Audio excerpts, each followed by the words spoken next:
नमस्कार. आपण पाहताय आणि ऐकताय आपल्या अन्न हे यूट्यूब चॅनल. मी गणेश तुकाराम शिंदे आपण सर्वांचं आपले अन्न या यूट्यूब चॅनलवर स्वागत करत आहे. T20 विश्वचषकाच्या सामन्यात काल कोलंबो येथील प्रेमदासा स्टेडियमवर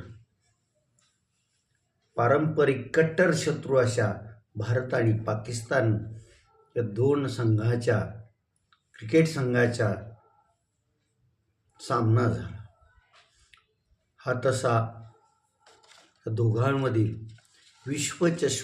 चषकाच्या याच्यातील 9वा सामना होता आणि कालच्या सामन्यात भारतीय क्रिकेट संघानं पाकिस्तान क्रिकेट संघाला 18व्या षटकातच सर्व बाद करत 114 धावा करू दिल्या आणि त्या संघावर 61 रनांनी मात केली.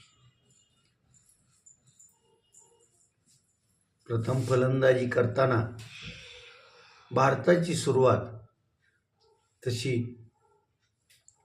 डळमळीतच अशी झाली होती, कारण दुखापत झालेला भारतीय ओपनर अभिषेक शर्मा की ज्याच्यावर सगळ्यांच्या आशा होत्या तो बाद झाला आणि मग भारतीय संघापुढं आता पुढं काय असा प्रश्न निर्माण झाला होता. परंतु ईशांत किशननं अशी काही फलंदाजी केली की पाकच्या सर्व गोलंदाजाची त्यानं पिसच काढली होती. त्यानं अवघ्या 40 चेंडूत 77 धावा फटकावल्या आणि त्याच्या 77 धावामुळं भारत 20व्या षटकाखेर 7 बाद 176 धावा करू शकला. 176 धावाचं आव्हान घेऊन पाकिस्तान संघ मैदानात उतरला, परंतु भारतीय गोलंदाजांनी एकाही पाक फलंदाजाला जास्त काळ टिकू दिलं नाही. काल भारतातर्फे 7 जणांनी गोलंदाजी केली. या 7 पैकी फक्त वरुण चक्रवर्तीनं त्याचा पूर्ण 4 षटकाचा कोटा पूर्ण केला. बाकीच्यांनी सर्वांनी आपापल्या परीनं गोलंदाजी केली होती. यात मग जसप्रीत बुमराह, कुलदीप यादव, अक्षर पटेल, त्यानंतर हार्दिक पांड्या आणि वरुण चक्रवर्ती या 4 गोलंदाजांनी प्रत्येकी 2 विकेट घेऊन पाकिस्तानचं कंबरटच मोडलं होतं. तर कुलदीप यादव आणि तिलक वर्मा या दोघांनी एक विकेट घेतल्या. कालच्या सामन्यात भारतीय संघ पाकच्या खेळाडूंशी हस्तांदोलन करतो की नाही याकडेही जगाच्या नजरा लागलेल्या होत्या. पण कालही भारतीय कर्णधार सूर्यकुमार आणि इतर कोणत्याही खेळाडूनं पाकच्या खेळाडूंशी हस्तांदोलन केलं नाही. काल जेव्हा भारतानं पाकिस्तानचा पराभव केला, पूर्ण भारतभरात जल्लोष करण्यात येत होता. तर तिकडं पाकिस्तानात पाक समर्थकांकडून आपल्या टीमची निंदा नालस्ती, त्यांच्यावर शिव्याची लाखोली वाहिली जात होती. तर अनेक प्रेक्षकांनी आपल्या घरातीलच TV फोडून टाकली अशी दृश्य माध्यमावर दिसून येत होती.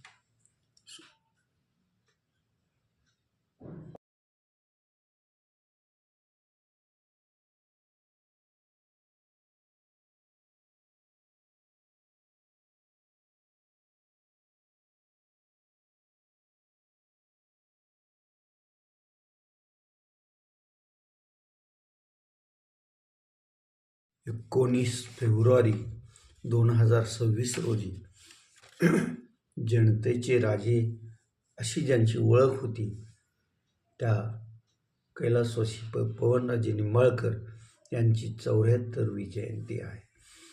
त्यांच्या स्मृतिप्रित्यर्थ पवनराजे मित्रमंडळातर्फे गेल्या 4 वर्षापासून दरवर्षी वेगवेगळ्या क्षेत्रातील व्यक्तींचा स्मृती गुणगौरव पुरस्कार देऊन गौरवण्यात येत असतं. यावर्षी उद्योग या क्षेत्रातील जिल्ह्यातील काही मंडळींना पवनराजे स्मृती गुणगौरव पुरस्कार देण्यात येणार आहे. हा कार्यक्रम गुरुवार दिनांक 19 फेब्रुवारी रोजी खासदार कार्यालय जे की पवनराजे कॉम्प्लेक्समध्ये आहे तिथं दुपारी 12:30 वाजता होणार आहे. यावर्षी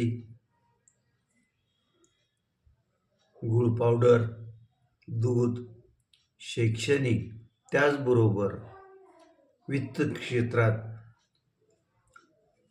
उल्लेखनीय कार्य करत असलेल्या ॲडव्होकेट व्यंकटराव गुंड,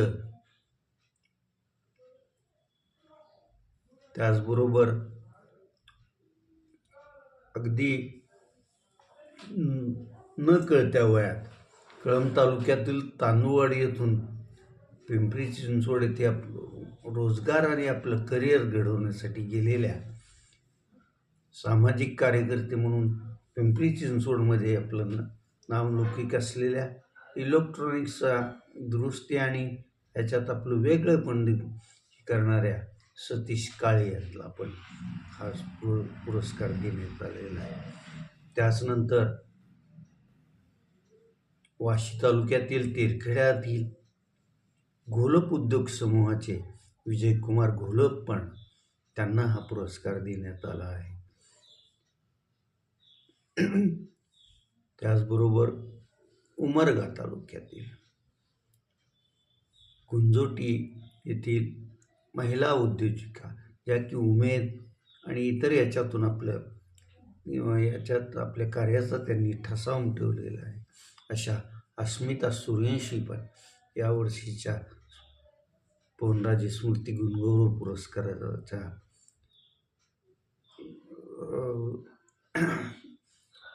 विजेता आहे. तर शेती करत शेतीसाठी लागणाऱ्या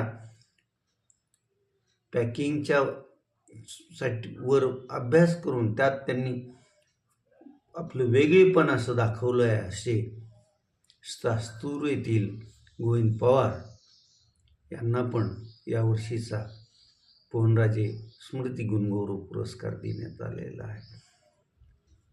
येत्या गुरुवारी 19 फेब्रुवारी रोजी दुपारी 12:30 वाजता हा पवनराजे स्मृती गुणगौरव पुरस्काराचं वितरण होणार असून या कार्यक्रमाला पवनराजे प्रेमी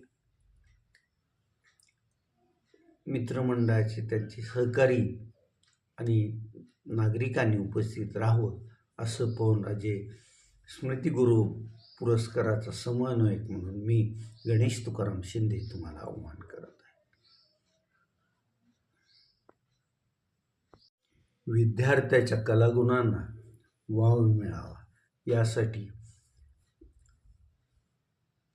शाळा वार्षिक स्नेहसंमेलनाचं आयोजन करत असतात. धाराशिव शहरातील पोद्दार इंटरनॅशनल स्कूल या शाळेनंही यावर्षीचा वार्षिक स्नेहसंमेलन सोहळा 10 आणि 11 फेब्रुवारीला आयोजित केला होता.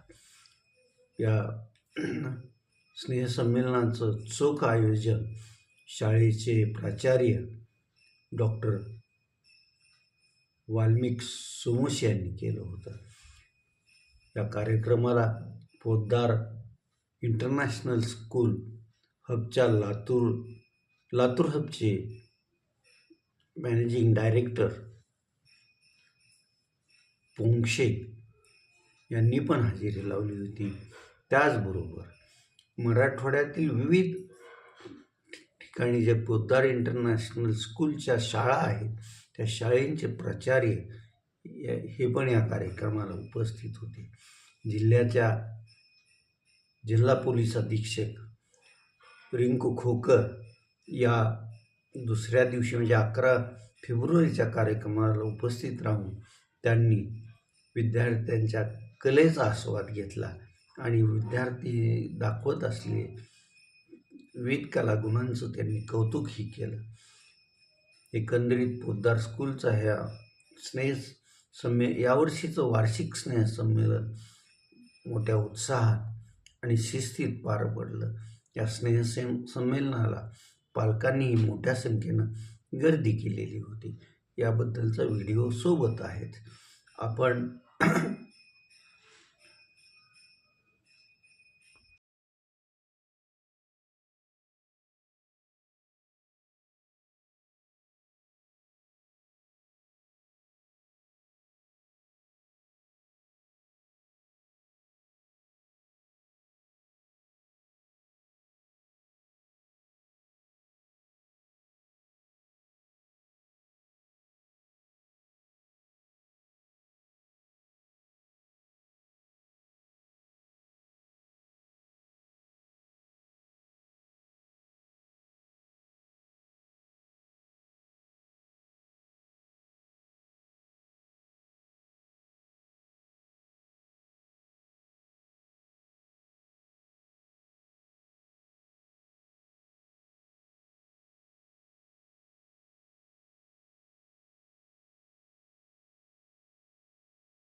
आपल्या यूट्यूब चॅनल सबस्क्राईब करा, लाईक करा आणि कमेंट्स पण नोंदवा. धन्यवाद.